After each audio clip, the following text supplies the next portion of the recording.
Hey, I'm G. Welcome to Very GTV, and this is Queer Qonversations. I have with me today Jamaican LGBTQ advocate Angeline Jackson. Hey. Hi, Angeline. Hey. Hello. So, thanks for joining. Thanks for joining us. Thanks for joining Queer Qonversations. Yeah, pleasure to be able to participate, when I'm in the area. Great. And Angeline just came from Jamaica. She's here in South Florida for just about a day or so. So I first met you because I got an email from a friend that said there's a Jamaican lesbian speaking at a church in Miami.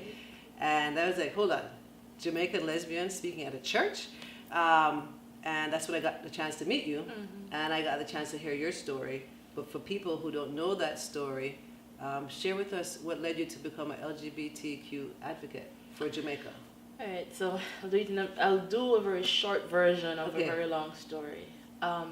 But I'll start at 19. So 2009, when I was 19, a friend and I had arranged to meet a woman I'd met online, and I'd asked a friend to come with me.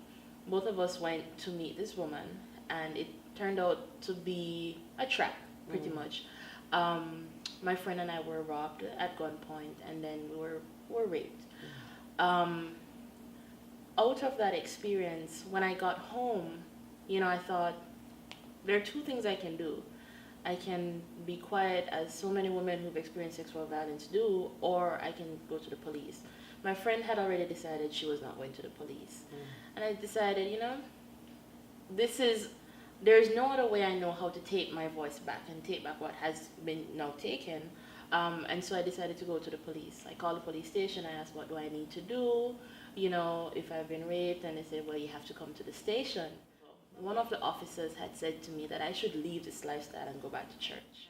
I learned that there were other women, lesbian, bisexual women, who had experienced the same thing from the same people who did not feel like they could have gone to the police and reported it. And for me, it was, so since I feel like this is something I can do, it then became not directly my responsibility, but I took it on like a responsibility, as if I was now responsible for helping to bring the voice of so many other women who were unable or unwilling to talk to the police. So it started from there, and then my activism itself kind of just blossomed out of that. Of course, sorry that took place.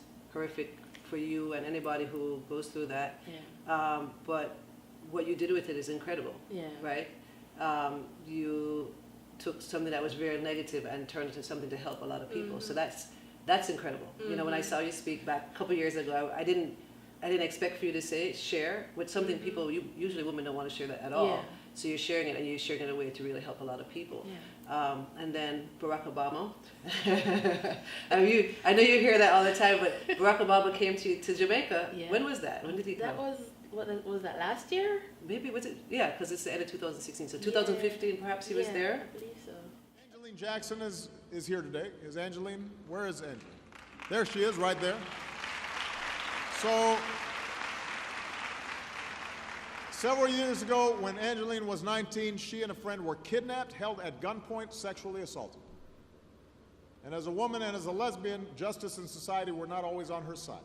But instead of remaining silent, she chose to speak out and started her own organization to advocate for women like her, get them treatment and get them justice and push back against stereotypes and give them some sense of their own power. And she became a global activist. But more than anything, she cares about her Jamaica and making it a place where everybody, no matter their color or their class or their sexual orientation, can live in equality and opportunity. That's the power of one person, what they can do. Now, I know he said your name. You were in the audience when he said your name? Yes. Okay, and what was that like? So the first thing is, I was in the audience. I was I was in the row with Usain Bolt and Asafa Powell, I think, was there, and two politicians on either side. I was right there at the front. Now, what was interesting was that when the president mentioned my name, the cameras never picked me up. Okay. And a lot of people asked, why was I said, I have no idea. I had to consent to being named. Okay. Because of how much out of the closet. I was already out of the closet, but that pretty much destroyed any hopes of going back into a closet. Right. So it was very interesting that the cameras didn't do that. However, that aside, I was anxious, I was nervous, but I was happy. And it wasn't so much because I was being named by the president, it was because by being named by the president, it created a whole new platform and a way of bringing forward my story in a way that I couldn't possibly have done, and I saw it as an opportunity for more, to be able to share more, to be able to tell more, to be able to empower and encourage more women and men who also suffer from sexual assault or have suffered from sexual assault or sexual violence, because I've had a lot of men also reach out to me via, various forms to talk about their own experiences. So that being mentioned by President Obama was kind of like saying, all right, here's one more platform on which you can now share, your stories, your life, all the different pieces. Yes, incredible. We were all excited for you and for the LGBTQ community in Jamaica when that took place.